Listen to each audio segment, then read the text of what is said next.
Hello, my wonderful AP students. It's time for a whole new topic, topic 6, rotational circular motion. And I'm going to be introducing the ideas of centripetal, rotational cylinder terminology, and how to use it. Hope your classwork notebooks are open. You're going to be doing a lot for me. In addition, you're going to be asking me a bunch of questions because the ideas are going to be unique in this case. To begin with, what is rotation? Key idea. When an object rotates around an axis or goes in a curve, the rules of motion are similar to those of moving in a straight line, which means ideas of systems, kinematics, forces, inertia, momentum, energy apply. But we're going to look at them in a new frame of reference to see their impact, which means it's the same ideas, but they're used a little bit differently with different symbols, different units, and a little bit different mathematics. But the key ideas are the same. So it's not going to be so much of a whole new things to learn. There's still some stuff to learn, but it's kind of applying what we know in a good way. So part 1. Circular motion. It means it's not actually rotating, it's just going in a circle. For example, a car is going in a curve and it has a constant speed. You can see right here the car is going in a circle. The car itself is not spinning, it ain't rotating, but it's going in a circular motion. Is the car accelerating? Yeah. Even though the numbers of its speed don't change, the velocity, which is both a magnitude and direction, do change. Since it's changing direction, it's accelerating. The green arrows you see here are the direction that it's changing. The change in direction is pointed towards the center of the circle it's making. Thus, the acceleration is towards the center of the circle it's making. So if this little curve, there's a radius around it. So it's around some point, the radiuses are the same, as you're going to see. The acceleration is always pointed to the center of the circle it's making. Is there a net force from balance here? Well, yeah. An acceleration means a balance. So there's a force causing the imbalance to the center. You can see I just picked 3 random points. And at these 3 points, the force is towards the center of the circle because the acceleration is to the center of the circle, which means the imbalance is towards the center of the circle. Massive misinformation warning about to happen. We're about to talk about the ideas of centripetal force and centripetal acceleration. This force up here, which is causing the imbalance, is not the centripetal force. So if you say the centripetal force is causing it to curve, you are wronger than wrong. You are wrong squared. Let's look at the car and draw a free body diagram. Looking from behind the car, there's a normal force of the road up, there's weight down, and there's some force pushing it towards the center of circular motion, which I say is to the right. If you do your imbalances, up and down is totally balanced because the car is not accelerating up out of the ground or into the ground. The force here is imbalanced to the center, otherwise it wouldn't be moving toward the center and wouldn't be going in a curve. So the balance, the normal force minus the weight in the y, and the x, the imbalance is the force. So what force is causing it to go in a circle? In this case, it's going to be friction. Friction's the force causing it to curve. And you're like, what? Jock, friction's opposite motion. Yeah, it is. But think about what's happening with motion. Point number 1. If there's no inward force, Newton's first law says that it will go in a straight line forever. So we need to have an imbalance to the center, otherwise it goes straight. 2. Since there are no other pushes, the car's contact with the road must cause an inward pull. So somehow the surface has got to be pushing it towards the center.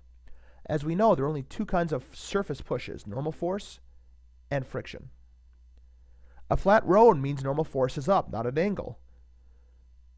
So if it was banked, like for example the car is going around an angle like this, the normal force could actually be the centripetal force. It could be the imbalance, because part of it is inward, and that means that it would be supplying that inward force.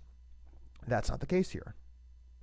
And in icy conditions, if there's no friction, you try to turn the wheel, you keep going in a straight line, which means you're moving forward, but the friction's making you move opposite that motion, which technically is backward, but since you're going at a kind of an arc as well, you're trying to go in an arc, the friction is moving you to the right, which is opposite the way you want to go, which means you're moving towards the center of the curve.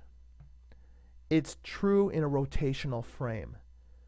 That's why it's complicated. You're thinking about it in linear. We got to talk about rotational. So it means in our picture, the normal force is up, weight is down, friction's inward towards the center. in the x, the imbalance is the friction. Since the direction of that force is always towards the center, the imbalance is always towards the center. So we need a new axis, like with our new x and y for ramps, where we're going to have inwards and outwards. So think about it. Something's going in a circle. If there's no friction, it will eventually go away from the center of the circle. That's outward motion. So friction's inward. So back to the car.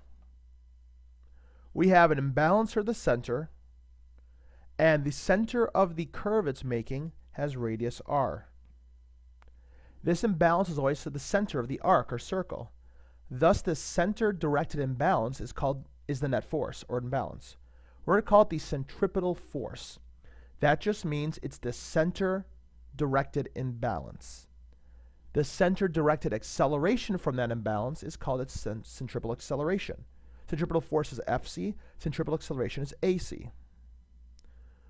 So, mathematically, the centripetal imbalance is ma, but a is centripetal acceleration.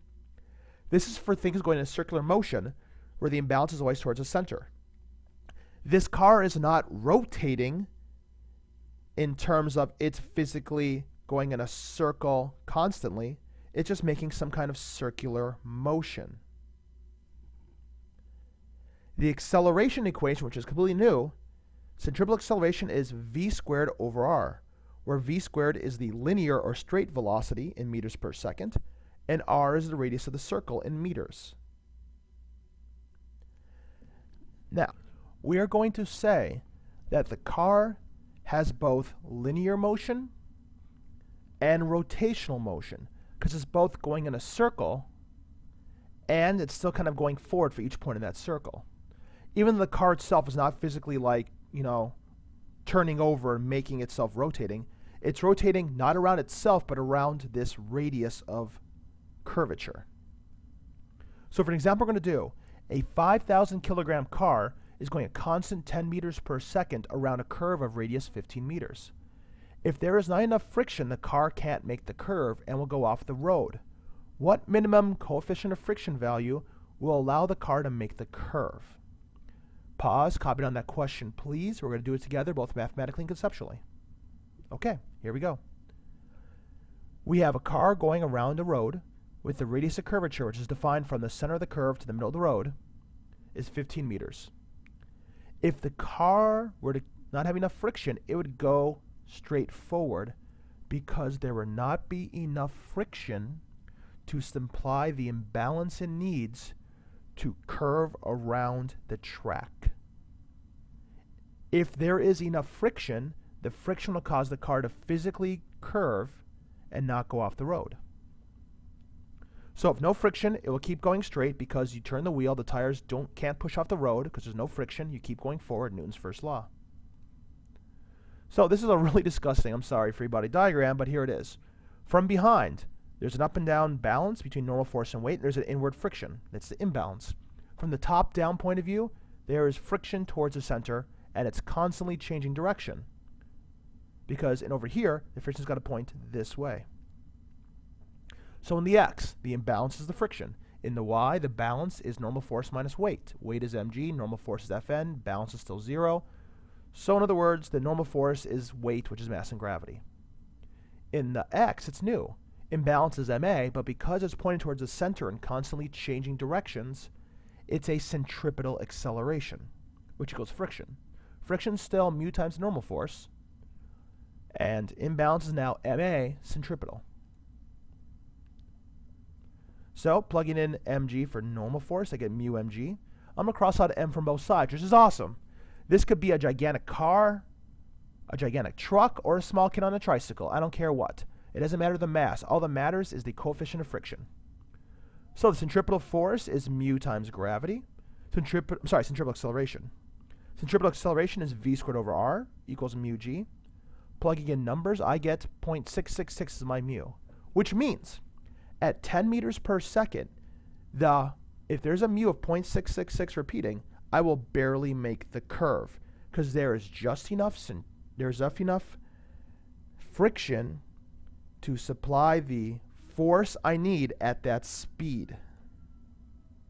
Above that mu, so there's more friction, there is more than enough friction to supply the imbalance at that speed to make the car go around the curve. So I can technically go faster.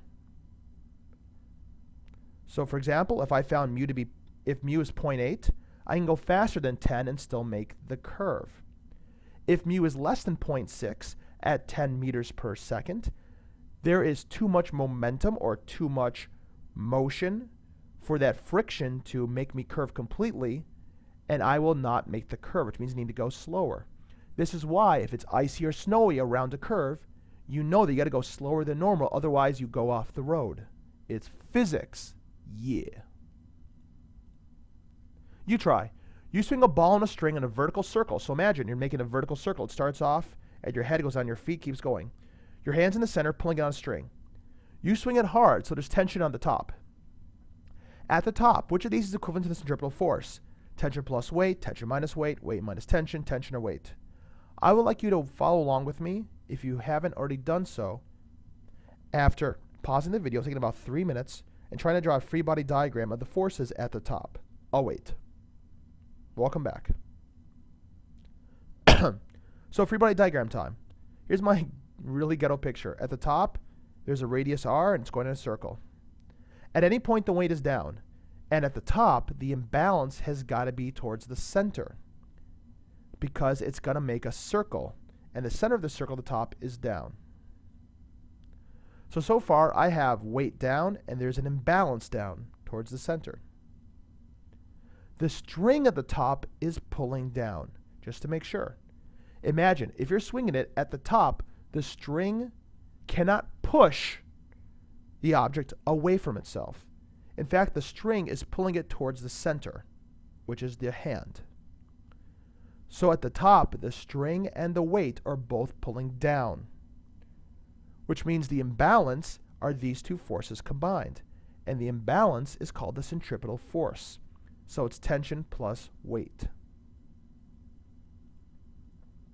Now to finish up, because of the differences here, we need to talk about the rotational frame and the linear frame. You're about to make a big table as an ending point. Rotational. This is an object going in a circle or rotating around an axis. It's either rotating around a axis of distance, for example, the car going around the road, or it's rotating around its own center. Like, for example, a bowling ball rotating as it goes down a lane. So there's two types of rotation. Rotation around an external point and rotation around an internal point. And then there's linear, going in a straight line. Rotational, linear. Even though there are two forms of rotation, they still have the same ideas and symbols. So for example, the idea of distance, how far it traveled. For rotational things, the distance is theta in radians. For example, if a bowling ball goes around one full of rotation, it's gone 2 pi radians. If the car went completely around a curve in a circle, it also went 2 pi radians. Linear, it's x in meters or height in meters. The car that goes around the circle, its circumference is 2 pi times the radius of the circle. If the bowling ball went around one full rotation, it went around 2 pi r, where r is the radius of its own self. Next up, velocity, how fast it's going in a moment. Rotational, it's got rotational or angular velocity, which is called omega, Greek letter, in radians per second. Linear, it's got velocity v in meters per second.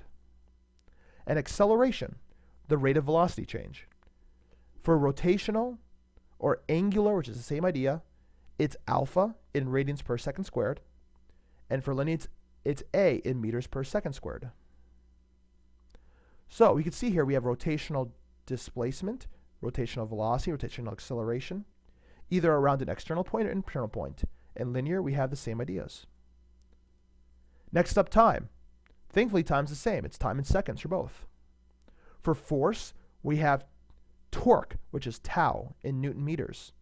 So if you're trying to, like for example, twist something, that's a torque. That's a rotational or twisting force around an axis. Linear is just regular force in newtons. Momentum.